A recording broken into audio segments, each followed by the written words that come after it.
Hello, everybody, and thanks to Will and Edsel for joining us this evening. So, this is Colin, and if we haven't met before, I'm the president of the association. Looking forward to meeting you if we haven't at some point in the future, maybe on Saturday when we're at Edsel's place to check out some boxes. Those of you who might have met Edsel before know that he relishes in telling you he spent most of his life in prison. It's quite an introduction, but he does then, of course, tell us that he's the one holding the keys and he is the longest serving warden in the country at 51 years. So his wood duck box, nesting box experience goes back almost about as long, 40 years, and he's been looking after up to 100 nest boxes on his and an adjacent property. So Edsel has a lot of experience and has helped us to establish our own wood duck boxes, when I say ours, in conjunction with the county parks out at Corcor. So if you've been following along, you'll know that we have at least 5 boxes out there now that we saw some activity with. Also, Will Carlisle is joining us this evening. He's a unit biologist for SCDNR, and he covers Berkeley and Charleston counties. And he's been doing that for 21 years, and his job is to coordinate habitat management in the wildlife management areas in those 2 counties. And he has a Bachelor of Science and a Master of Science at Clemson. So I will turn it over to Will, who is going to give us a presentation this evening. So thanks again to Edsel and Will. Will, all yours. Thank you, Colin. Thank you, Edsel and Nikki, and all of the members. Happy to be here. Excited that spring is upon us and eggs are dropping and big things are happening out in the woods and on the water. Edsel touched on this a minute ago. He's already got a number of boxes that he thinks he's got good activity in, and perhaps in the field this weekend, y'all will get a chance to see some, maybe some clutches of eggs, maybe some hens on nests and various things, because it is indeed that time of year. Yeah, so I've got, we'll see how this works. I might try to, I've got a couple of kind of directions that I'd like to go with regards to wood duck boxes and what I want to talk about. One, my staff and I are charged with the maintenance of around 1,000 duck boxes on the Santee Cooper Lakes. And so I want to talk a little bit about that. And then also, we've had some recent research that's been done on using a subset of those boxes. And now this research, I want to make it clear, I didn't conduct this research. I was kind of peripherally involved in it.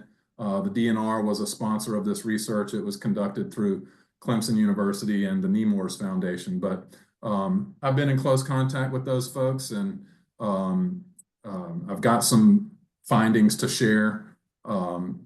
So without much further ado, maybe let me try to share.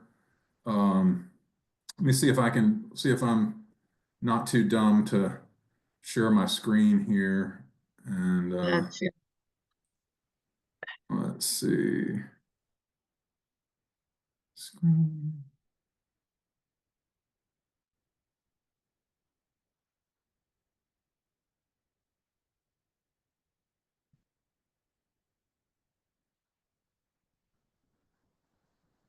Give me just a second.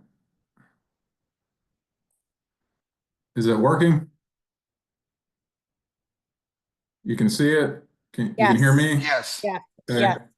So you see some boys holding a wood duck box? Okay, very good. So first, let me give you a little brief history on wood duck nesting boxes, or the DNR's nest box program in South Carolina. We've been distributing duck boxes since 1982. And since then, we've distributed over 50,000 duck boxes to cooperators across the state. And my little joke there, saying mostly to Edsel, is just to remind me to point out that Edsel is probably the most engaged cooperator that I've encountered in my 20 years helping with this project. So I don't think he actually accounts for most of those 50,000, but he does account for a good many of them, and he does an exceptional job of maintaining those boxes and keeping track of the data on them. And you'll hear me talk over and over about maintaining boxes. That's a recurring theme, and that's something I want to really hammer home to the group tonight. On the Santee Cooper Lakes, we maintain about 1,000 duck boxes. That number has been as high as 13 to 1,400 and as low as about 800. We add boxes and take boxes away, based on our observations of their use. If we've got a particular box that in consecutive years is prone to dump nesting, we might delete that box. If a box never gets used, we might delete that box. If we find a patch of habitat that we think is especially good, we'll add boxes. So it's a work in progress, but we've got about 1,000 duck boxes between Lake Marion, Lake Moultrie, and some on the Cooper River. As well as most of our WMAs, our wildlife management areas in the state, have some duck boxes. So I point out that we try to erect these boxes in shallow water habitats with emergent vegetation. We're looking for good brood rearing habitat. And ironically, with this slide, the box in the picture, I would say I kind of regret using that as my example photo for talking about the ideal location of a box. That's while not atrocious, there's really not much emergent vegetation nearby. That appears to be an ephemeral wetland that maybe is losing water. Ducklings that come out of that box, they're going to have to make a move to find some cover, and they may be a little bit susceptible to predation from that box. And so again, putting a box in a suitable location is the key to that box being productive, i.e. being a source and not a sink. Our boxes on the Santee Cooper Lakes are highly productive. We get 80 to 95+% use. Let's see. And based on that use and about 50% success rate of the nests, we estimate probably 3,000 to 5,000 ducklings produced in those boxes a year. When I talk about success, I'm any box. So if 90% of them are used, that means we found evidence of a wood duck nest in that box. Of those, about half of them, and that number goes up and down through the years, but nearly half of them either get predated or abandoned, or they're dump nests, or something else happens. So, but that's still 50% success isn't that bad. And then with 10 to 13 or 14 eggs per clutch, that's where you get the 3,000 to 5,000 ducklings per year. Our staff are checking these boxes July to November. Before everybody logged on, Edsel was saying that he's checking boxes right now. He's looking to see if the nests are active, and that's terrific. That's a great thing to do. We have so many boxes to check that what we want to do is we check them all during that time period of late summer through fall, because we know that they'll be done nesting by that point. And so we only want to visit our boxes once. And so we're going to check them for evidence of nesting, record their success, try to get a feel for what happened. And then we're going to clean the box out, replace the wood chips, and move on. So that box will be ready for the next season. So we don't really want to do that any sooner than probably late July, because there's always the chance of a late nest, still being in there, midsummer. That last bullet point, we have some new QR codes that we're putting on boxes. You may have seen some chatter about this on social media. We're going to be putting QR codes on our boxes on public waterways, and I'd be curious to hear y'all's take on this. I've got mixed feelings about it, but we're kind of inviting the public to take a peek in our boxes, and they can scan that QR code and report their observations on that box. This has not happened yet, but it is in place and is being put out there. When we're collecting data, up until this year, we've been doing it very old school, just pencil and paper, recording the data, the box number, was it yes or no, was it used by wood ducks? and then number of eggs, and that tells us whether we had a dump nest or not, that type of thing. And then we have a notes column to tell whether it was predated or abandoned and so on. Moving forward, we're going to, such is life in the 21st century, everything's going digital. The people smarter than I am are going to set us up with a Survey 123 data collection platform so that our technicians, starting hopefully in the fall, will be collecting all this data. We hope to put a barcode on all of our boxes so that our technician will scan that barcode. It'll tell him what box that is, and then he just has to tap his way to entering the data for the box. So we're excited about that. I'm a little bit nervous about it. I hope it works, but nothing ventured, nothing gained, right? Okay, I mentioned that there had been some research recently. This is kind of fun. This is good timing for this meeting because up until a couple of years ago, we hadn't really done any meaningful research beyond just standard data collection on our boxes. But the Nemours Foundation and some graduate students from Clemson, well, Emily Miller from Clemson University, Bo Bauer from Nemours, coordinated a research study. And actually, it's a multi-state, multi-year study. I'm kind of focusing on South Carolina and the Santee Cooper Lakes because that's where, I'm just trying to keep it local. So in addition to Emily and Bo and Clemson, there's also, LSU, Mississippi State, I think about 9 different states from Louisiana to Maryland participated in this study. And kind of one of the gaps in knowledge about duck boxes involves, it's kind of the question that we're always, I think everybody probably thinks it is, how much good are we doing with duck boxes, right? We know that birds nest in duck boxes, but how much are we helping? Or are we helping at all with them?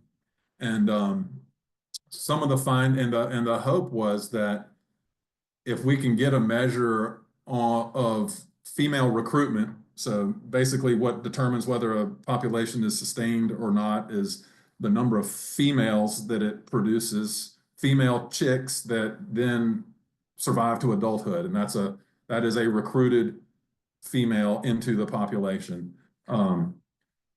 One of the objectives of the study was to try to get a handle on recruitment contributions from duck boxes, and that proved to be a tricky thing. Hens were banded. Hens out of duck boxes were banded. I'm not gonna bore you with a lot of graphs and charts and numbers here, but hundreds of hens were captured and banded out of the duck boxes. And then also kind of the recruitment stuff came from putting web tags in chicks. And so these boxes were monitored on like an every day or 2 basis to try to capture these chicks before they, between when they hatched and when they exited the box. And so that's a tricky thing to do, but across all of the states involved, I think something like 17,000 chicks were web banded. That's not that many in South Carolina, but that's across all of the states. That's how many were web tagged. I said web banded, I mean web tagged. The web tag you see in that duckling that has a little metal, kind of like a little metal earring in the web of his foot. It's kind of it's almost like a staple, really. It just goes through the web. It's not very vascular there, and so it doesn't do any damage to the duckling. So the idea is you put web tags in ducklings, and then you hope that maybe you see some of those ducklings again. Let's see here. In South Carolina, well, I've already kind of talked about these kinds of numbers. We have very high use. I said 80 to 95% earlier. In this subset, they have even better you can see the last row is South Carolina, and those are all on Lake Moultrie. You had 97 to 98% use, and around 300 nesting attempts per year. That's in 180, around 180 boxes is the subset that's on Lake Moultrie where they were collecting this data. This is where I've already mentioned about 50% success is what can be expected.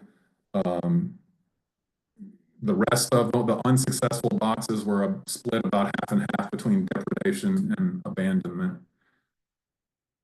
Okay, back to the little web tags. This is kind of cool. These are just South Carolina web tag returns. So these are recoveries of birds that were web tagged on Lake Moultrie. And so I think it's interesting to see, Panhandle of Florida all the way to Louisiana. It kind of changes the way I think about the flyways that we've all been taught about. I think there's a lot more crossover between the Gulf Coast, the Gulf fly, the the Atlantic flyway and the Central flyway. And this is kind of evidence of that, although it's a relatively small sample size, but kind of cool to see where these bands were recovered. And of course, these would all be obviously birds that survived to adulthood and left, and these are hunter tag recoveries.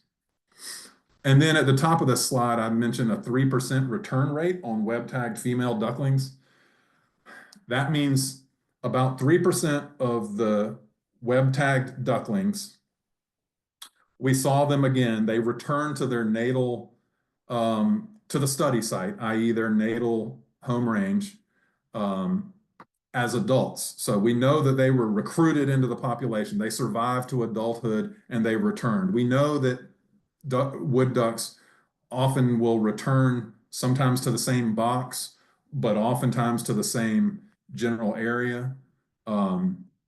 And I think, and so the hope was that we might see so many returns that we could say definitively that duck boxes are significantly contributing to that recruitment exceeds the replacement, the sustainability threshold, if you will. This 3% return rate is below the quote sustainability threshold, which is thought to be around 12 to 13%. Now, let me make it clear though, that does not suggest that the duck boxes are a sink, because this is only giving us a minimum recruitment rate. So just because we don't see a bird again doesn't mean it's not somewhere else and alive and well and being productive.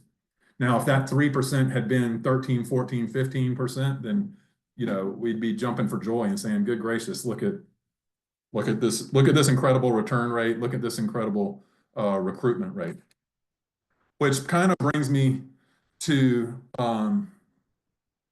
what I kind of think should be the theme of my talk, which is, not all boxes are created equal. Not all boxes are productive. Not all boxes are a source. Some boxes can indeed be a sink. We know that they are. It's important to put boxes in quality brood rearing habitat. And it's just as important to maintain boxes, keep them free from branches, sawgrass, cut grass, any emergent vegetation that might provide purchase for a snake to gain access to that box. Emily did a pretty cool little sub-study as part of this research between 2020 and 2022. She took a look at, she tried to answer whether there might be something that could be done about snake depredation and woodpecker depredation. Those are the two main predators, if you will. I don't know that the woodpeckers, I still don't really understand what they're doing, but we know that they peck the eggs. Sometimes they remove the eggs. Oftentimes a hen wood duck will remove an egg that's been pecked by a woodpecker. So getting a handle on the prevalence of that is a little bit difficult, but she found that rat snakes and woodpeckers were her two main predators, and did a kind of a cool little experiment. Um, she tested the Snake Away product that is, you might have seen it in hardware stores. It's like a pelletized repellent that is, people who are afraid of snakes sprinkle it around their yard, and it's supposed to keep the snakes away. And she put some of that Snake Away in a cotton sock and hung the cotton sock from the post right under the predator shield. And you know, and showed no statistical effect of no effectiveness by they would just crawl right over it, right around it. She also equipped many of these boxes with cameras so that she could photographically document what was going on. And she found that the Snake Away was not an effective product for keeping snakes out of boxes. The woodpeckers, on the other hand, kind of interesting. She used a like a peregrine falcon decoy or a hawk decoy, and put it on the top of the post of the box. Um, and she did this during incubation. She waited until 12 days into incubation so as to discourage abandonment by the hen. Basically, once a hen is committed to incubating, it takes a lot to get her to abandon that clutch. So, um, that the fear that maybe the decoy would cause abandonment was alleviated by waiting until actual incubation had set in. And you see those numbers there, 21 out of 23 clutches with the decoy were successful, as opposed to 11 of 25 of the controls were successful. So just a little something that if you've got really bad woodpecker problems in your nest boxes, and if you've got the opportunity to visit boxes, I mean, we can't do that on the Santee Cooper Lakes with 1,000 duck boxes. It's not practical, but if you got a couple dozen boxes or 3 or 4 boxes, and this is a problem that you're having, that's something to consider that might actually help. Couple of photos of some of these snakes that we're talking about. Most of these snakes, I'm sure Edsel has seen scenes like this before, but these snakes are pretty huge, and they even when there is not. It's kind of interesting. I keep talking about putting boxes in the right place, and not erecting boxes where vegetation gives snakes access to a box. But some snakes are big enough, and I hate to say smart enough because they're still a snake, but some snakes have a knack for figuring out how to get around a predator shield no matter what you do. The predator shield can be 3 or 4, can be several feet above the water. There can be no vegetation around, no branches around, and they just have a talent for wrapping their posterior around the post, and then just kind of flinging their head and neck. If snakes have a neck, I guess their anterior portion of their body onto the top of the predator shield, and then gaining access to the box. So no, we don't have a solution for snakes, is the long and short of that. And then this is my last slide, actually, and I wouldn't wish a slide like this on my worst enemy. This is way too wordy, but it's a way for me to try to. These are just recommendations for if you're putting up nest boxes. These are some things to consider. One, if you want to build your own box, approximately 10 by 10 by 22 inch box is what most of our boxes are. Works a lot. It works best for them to be made out of cypress or cedar. We have had some pine boxes in the past. They don't last as long. They're not nearly as good. Our duck box project that I mentioned, we've distributed 50,000 duck boxes to the public. I didn't get into the weeds of that, but maybe now I will. It used to be that you could apply for as many as 10 duck boxes. You know, when this project first got underway through the 80s and 90s, you could get 10 duck boxes, and we also provided the post with increased cost and with tens of thousands of boxes across the landscape. We've cut that back, unfortunately. You can apply for 2 to 3 boxes now. We also don't provide the post anymore. Oh, where I'm going with that is Tidewater Lumber is the company. I'm not necessarily plugging a company, but they are the company who has built our boxes for the past several years, and they advertise on their own website that they're committed to this project, and if you want to buy boxes like the same boxes that we use, they will sell you these duck boxes at cost. And your next question is going to be, what is that cost? And I don't know the answer. You'd have to. I failed to look that up, but if they're telling the truth about selling them at cost, I would imagine it's something reasonable. Next bullet point, putting boxes up in the fall or winter seems to be a good time to do it.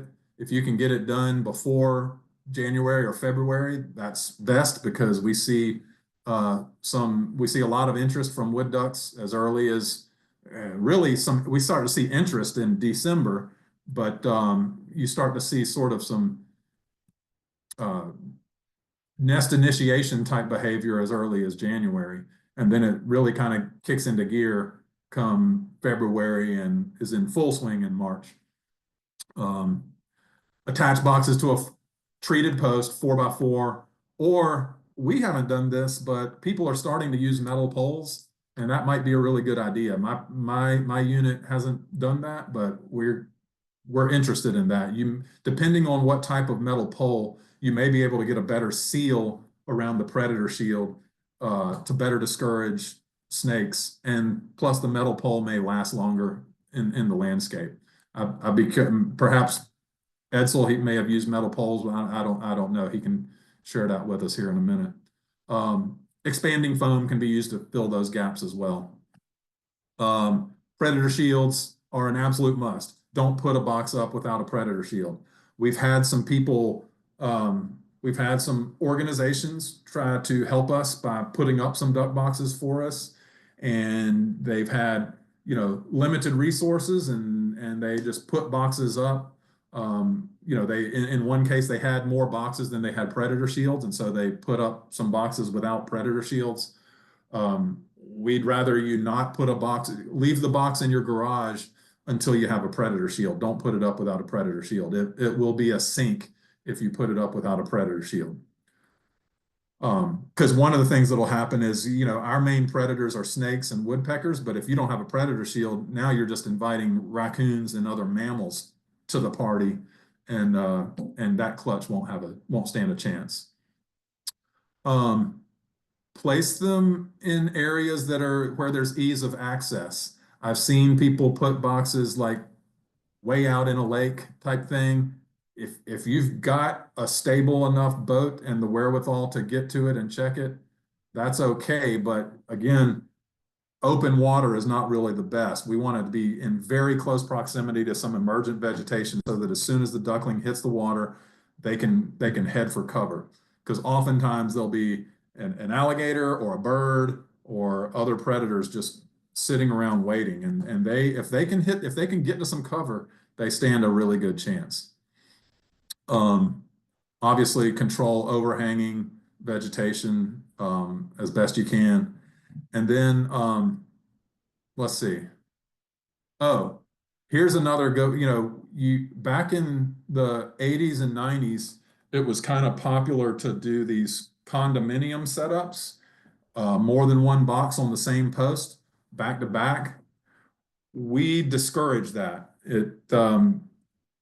Too many boxes in too close a proximity seems to trigger this kind of competitive response among hens, and they will go into each other's boxes and dump eggs, and you'll end up with dump nests that end up not being viable.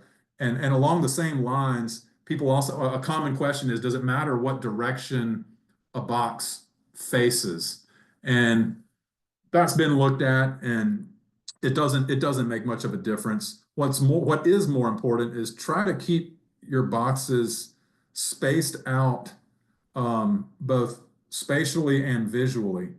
If a box is within sight of the next box, that again can trigger that kind of competitive response from a hen, and they'll end up going back and forth and dumping in each other's boxes. So just go around the bend or whatever.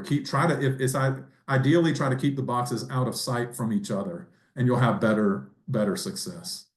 Fill the box about a quarter of the way with wood shavings. Of course, the birds don't bring their own nest material, although they will pull down and create a soft bed for the nests, but they're not bringing in any other nesting material. And then habitat.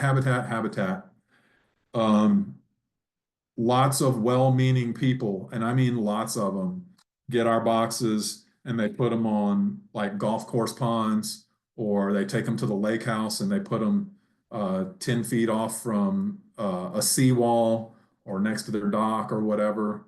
And some of those are okay if there's escape cover close enough. They may be okay, but in general, that kind of habitat, the neighborhood duck boxes, you're tempting fate with those, and you're asking for a situation where your boxes are doing more harm than they're doing good. And so that's kind of my take-home message is be intentional with your location of placement. Be committed to maintaining the boxes. Boxes that fall into disrepair can become a sink. It's not hard work. It is enjoyable work, but it is a little bit of work to maintain duck boxes. You really need to be visiting them every year and cleaning them out. Edsel probably has lots of thoughts on, he's forgotten more about duck boxes than I'll ever know, I think, because he's been doing this for quite some time. But there's lots of tricks to repairing boxes and that kind of thing, but maintenance and habitat are the two biggest messages that I want to hammer home, so that you'll have the most productive nest box program that you can have.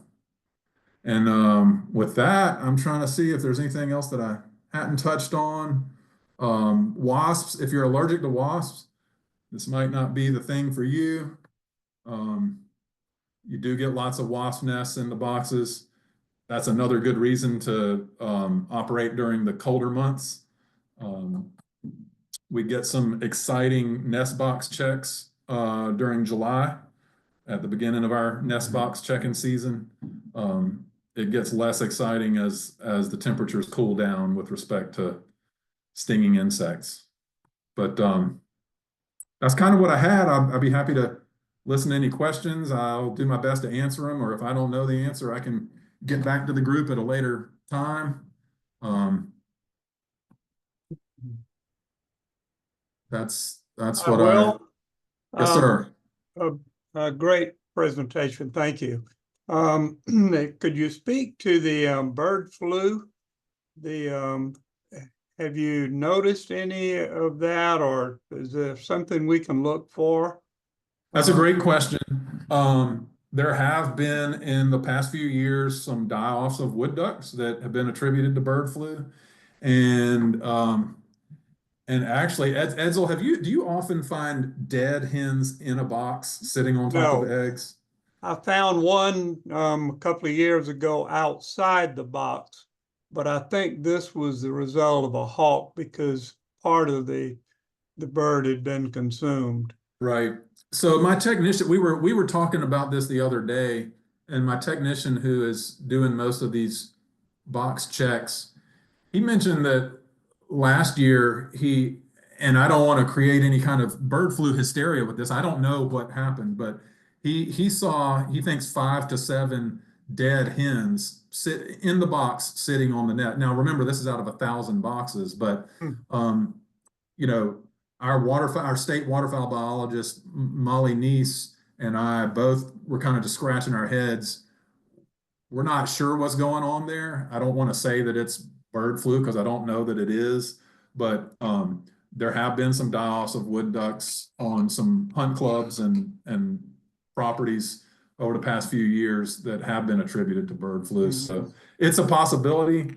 I would, the standard message on that is when you encounter dead birds to just, you can just, unless you're finding numerous dead birds in one location, the DNR doesn't necessarily need to know about it. The feds don't necessarily need to know about it, but dispose of them, wear gloves. And, we know that bird flu, every time I talk to the disease biologist at the USDA, he reminds me that we know bird flu is out there. We know it's there, so we don't necessarily have to test every dead bird to know that we've got something that we already know that we have. But if you start to see significant die-offs, I would say if Edsel, you went out one day and you found 4 or 5 dead ducks and other birds that just you don't have an explanation for, let us know that, and we might be interested in investigating further. Sure. I haven't, fortunately. Not even last year when I was hearing some neighbors that would find a duck occasionally, not in a box, but just out. But fortunately, I didn't find any at all. So, and another thing that I didn't touch on is black-bellied whistling ducks are they're on the scene now in coastal South Carolina, and they have been for some years, and they are now the other cavity nesting, i.e. nest box nesting duck that we have. In addition to hooded, we get a few hooded mergansers also, but black-bellied whistling ducks are nesting in our boxes with increasing frequency. And I didn't know this until recently, but folks are finding some dead whistling ducks in duck boxes, and there's the thought that, or maybe it's been proven, but I was told that the dimensions of our boxes don't lend themselves very well to a whistling duck exiting the box. And so, because they're kind of a taller, erect, longer bodied duck, and that some of these birds may be easily getting in, but then struggling to get out of the box. And that may be accounting for some of these dead whistling ducks.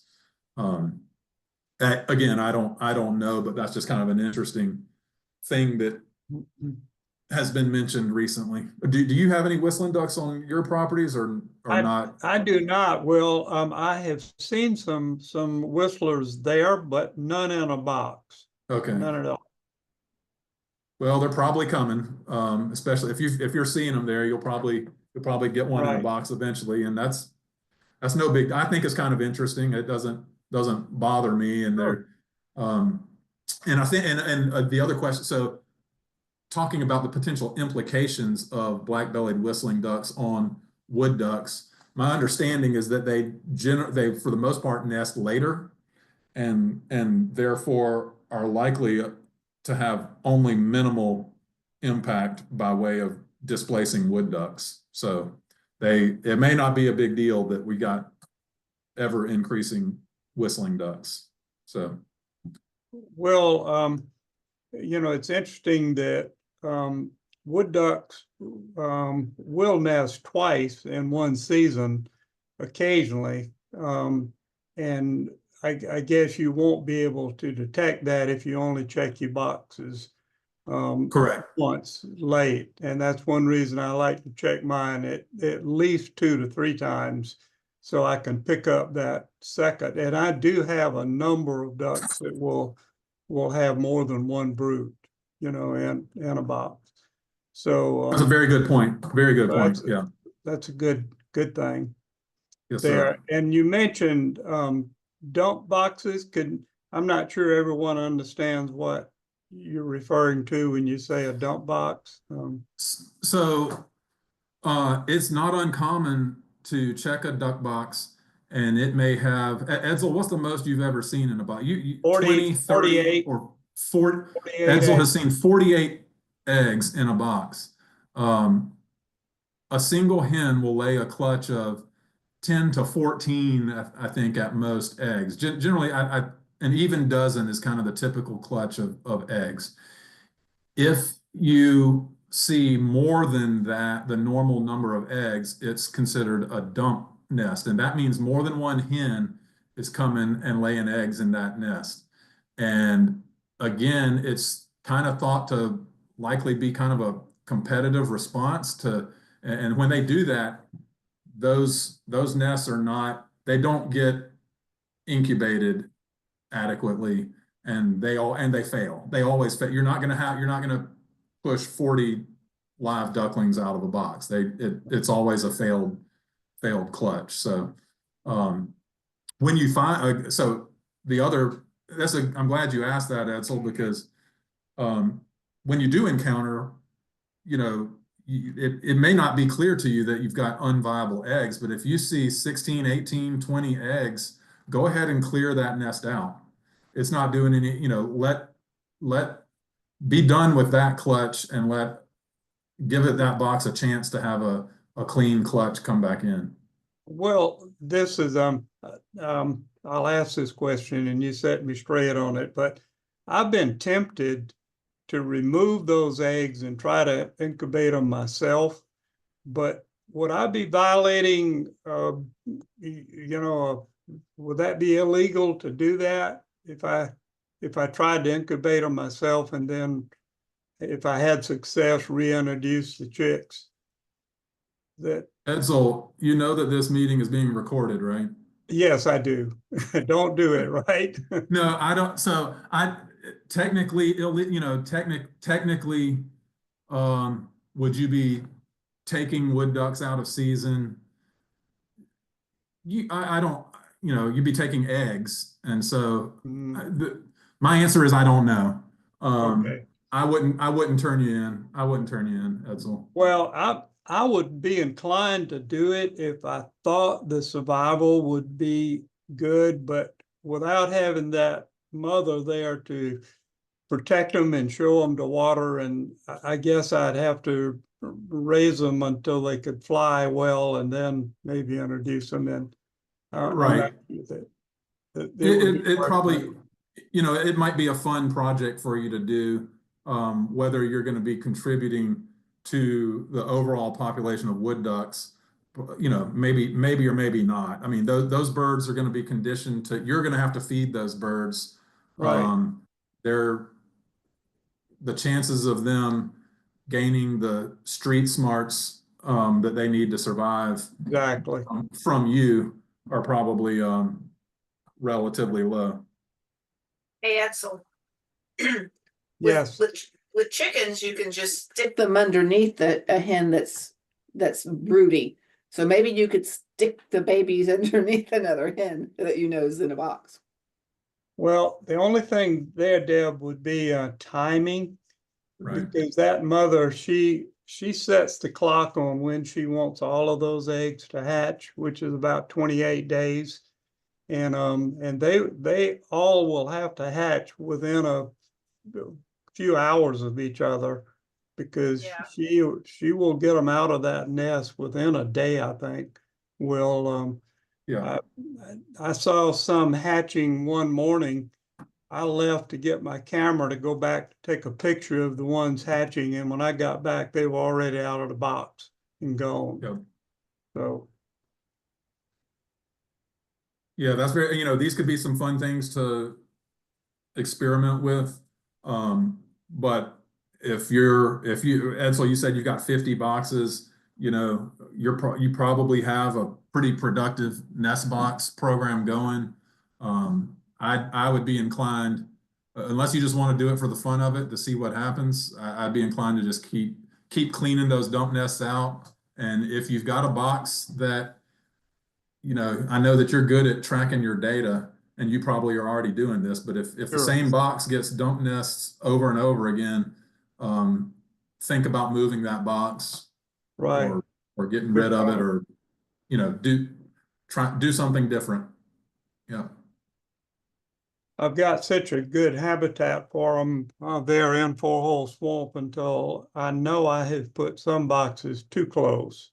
I know that. They're usually productive and they're not always dump boxes, but I think that's my problem. I had 7 dump boxes last year out of the 50 boxes. This year, so far, I haven't had any, which is good. I did have one with 18, but they look so healthy. I'm hoping that maybe I just had one fertile hen, It may be possible. with 18, but I know that's borderline with them. That's borderline. But my Yeah. average has been 14 and a half. Okay. So, That's a great number. Yeah. not that I have a hen that can lay a half egg, but that's Right. like the Yeah. average. She's a special hen. Yeah. We did But have you've a got some couple healthy of, hens, apparently. Yeah, you're doing great. we did have a couple of other questions that were written in. Mike Southgate asked, are wood ducks like purple martins, where they have entirely dependent on the boxes for survival now? No, I would say I think that the boxes were an integral part of wood ducks' recovery through the mid to latter 20th century. But they still there is still adequate habitat with natural cavities to. I don't think that they're entirely dependent upon duck boxes, and more research is needed. Again, this research that I referenced earlier, the hope was that we would get a little better handle on, but we still need to get a better handle on just how important duck boxes are to the population overall. But we do not think that duck boxes are that the populations are dependent upon duck boxes. So then what would a natural environment for a wood duck be without the box? I mean, they're cavity nesters. Who's made the cavity? Right. So they're considered secondary cavity nesters, just like, so it would be a cavity that was excavated by woodpeckers and other critters. So they don't excavate their own cavity, but dead trees in swamps, old dead or dying cypress trees, sometimes pine trees. You'll see I've seen several times, I've seen a big old pine tree that gets struck by lightning back in the swamp, kind of on land. And that's the other thing is people think that they see duck boxes and I'm guilty of this too. They just kind of think that that a cavity 4 feet off the water in the open, where they just drop right into that's like the typical nest scenario. But wood ducks will nest far from the closest water and attempt to march their ducklings to the water. Now, obviously, that's quite a gauntlet to try to, but they will nest hundreds of yards from water sometimes, and the cavities will oftentimes be, 60, 80 plus feet up in a tree, and the ducklings are just little fluff balls. They'll jump out and just kind of parachute down and bounce off the ground, and then they'll be off and running. So the natural cavities that they nest in, they won't jump out at you and I. If you go out, and they're hard to find, but they're there. And if you go into a natural habitat this time of year, I was on some family land back in January, and I was in the swamp, and I kept hearing these wood ducks. And I kept looking, I thought they were flying in because I could tell they were at like a 45-degree angle from me. And I kept thinking, when are they going to fly in? I kept looking for them to be flying. And then I walked in that direction, and a pair of wood ducks was about 50 or 60 feet up in this tree. And I never even saw a cavity up there, but they were up in the tree, and there probably was a cavity up there somewhere. So that's the long-winded answer to your question. Just natural cavities that occur in the swamps is the historic natural nest site. Well, you mentioned that you saw the wood duck up in a tree, and I assume they were perched, on a limb. They were. I've always heard that the wood duck is the only duck that can perch on a limb. Is that true or not? That's a great question. I wouldn't think that they're the only one, but maybe they are. I certainly among North America's Yes. more common ducks, I can't think of any. Well, there are. Well, there's like the fulvous tree duck, right?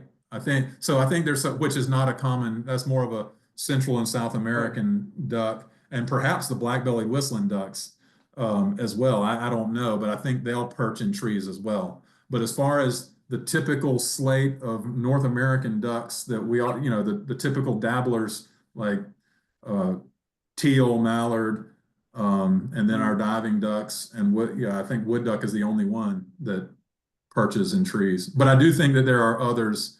I don't think they're the only one in the world. Right. And Debbie had another question, because when we plant these boxes in the ground, we do angle them slightly. Could you explain as to why we would do that? And also, instead of angling the post, could we angle the nest box itself? That's a great question. We don't really put a lot of we don't necessarily try to angle them much, if at all. You definitely wouldn't want them to be angled backwards. If you're going to angle them at all, they should be angled slightly forward, and that's so that the ducklings can climb out of the box when it's time for them to exit the box. And sure, you certainly could. I've never thought about it, but if you thought it would be helpful to angle the box a little bit, you could have the post perfectly vertical, and you could put a little wedge at the top behind the box, at the top of the box to cant it out a little bit. I've never thought of that, but that's probably a pretty good idea. That's a good, and it brings up an interesting topic. So that's worth mentioning. These birds with their claws, the claws that Edsel mentions that helps them perch when they're adults in trees. The ducklings have a kind of an amazing ability to climb what essentially in the case of a duck box is just a board. So if you were making duck boxes on your own, you would want to be sure that you acquired some rough-hewn wood that you don't want to make a duck box out of plywood or something that's smooth on the inside, because the ducks would not be able to gain purchase with their claws and climb out. You'll oftentimes see people install some hardware cloth or something kind of like chicken wire, but some hardware cloth on the inside wall under the hole of the box to help the birds climb out. You don't have to do that. Some people do that. We don't on our boxes. And they don't have any, as long as that wood is rough, they don't have a problem climbing out. Cool. Thank you for that. And Edsel, if you might share with everybody too, because last week when we were out checking our boxes at Corco, we had quite a surprise, didn't we? Could you share with everybody what that surprise was? Yeah, we did. We installed the boxes is mid-January, which was a tad later than I wanted to, but out of the 5 boxes, we had 11 viable eggs in one box, which I thought was really good. In another box, we had a runner there that was a screech owl, and and I find screech owls in the boxes quite often. They love sitting in them. But this particular one was a mom that actually was sitting on 3 eggs, and she did not want to leave. She flew out of the box when I tapped on it and walking up, but she perched about probably 10, 15 yards away. And when I opened the box to look inside, she flew back in, and she was in the box, and she was a little bit defensive. She was sitting on those eggs, and of course we took a quick picture of her, which was neat, and closed it up and let her be. But that was quite exciting. We enjoyed seeing that. So we're a little bit concerned, Will, and maybe you can share on this, but we placed the boxes a little bit off the beaten path because Kaw obviously has a lot of visitors, there, and we thought the boxes might need a little bit more privacy. A couple of them, I think we may have a little bit close to a path, but we'll tell if they're not occupied by the end of the summer. We may decide to shift them in a little bit more secluded area next year, but we want to put up 5 more boxes next year and then kind of see what the occupancy is and decide how many additional boxes we want. But it's an exciting project, and we're looking forward to continuing with it. And by the way, keep an eye on those boxes. They may surprise you, the ones that are close to the path. I guess it has to do with just that drive to reproduce and that drive to nest, but I'm always a little surprised. I've got some neighbors who have duck boxes, and just right in their yard. Again, it's not ideal habitat, but it's during most of the year, I feel like a wood duck, you'd be hard pressed to get very close to a wood duck without spooking it and it flying away. They're very, Sure. Very flighty birds. Yeah. But come breeding season, when it comes to a hen in a box, they seem to that drive to nest maybe seems to almost exceed, take over for some of their fear Yes. of people. So those boxes may do better than you think. I don't know. You just have to keep an eye on Well, it. we're counting on that. We think it would be interesting to the visitors to be able to see, the boxes also and see, what the park is actually doing, there to promote wood ducks. Sure. Yeah, I've had hens that just would not leave the box. And I'll close the box and leave and come back another time maybe, but you're right, they don't want to leave it. And by the way, I did contact Tidewater after you and I talked, and you gave me that number, and they sell their boxes for they quoted me $65. So, and a well-built box, I'm sure you probably couldn't buy the material and build it for less. Right. We're going to try building some at Kaw. I have a source of cypress material, old cypress material, and so we're going to probably build some next year. Great. Yeah. All right, it's 8 p.m. Does anybody else have any questions for Edsel or Will? If you could. Will, can you give any advice on what we should do Saturday at my property, other than just visit as many boxes and observe as we can? Think I would do that, and if I were, and I would ask Mr. Edsel as many questions as could possibly come to mind. Like I said, I think you've done more with duck boxes than just about anybody I know. So look at habitat. Just try to talk about why you put your boxes where you put them. Talk to the folks about maybe boxes that didn't work out so well and what your solutions were. Yeah, I think if you have good weather on Saturday, just enjoy being out there, and I think there's a good chance you'll see some nesting activity, and that'll be exciting.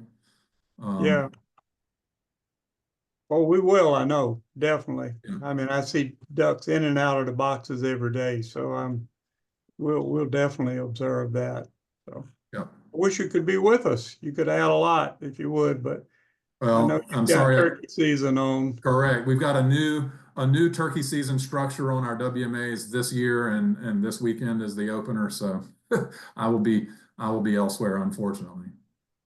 I know. Okay, anybody have any questions?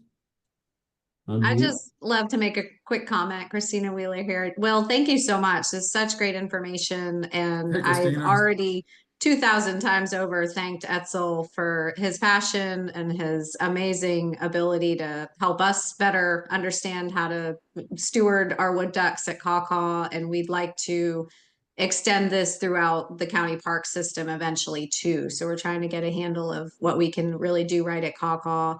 And then move it to other parks too. But thanks to your expertise, and thank you, Etzel, so much. I'm really looking forward to Saturday. I think I can swing it. So, Great.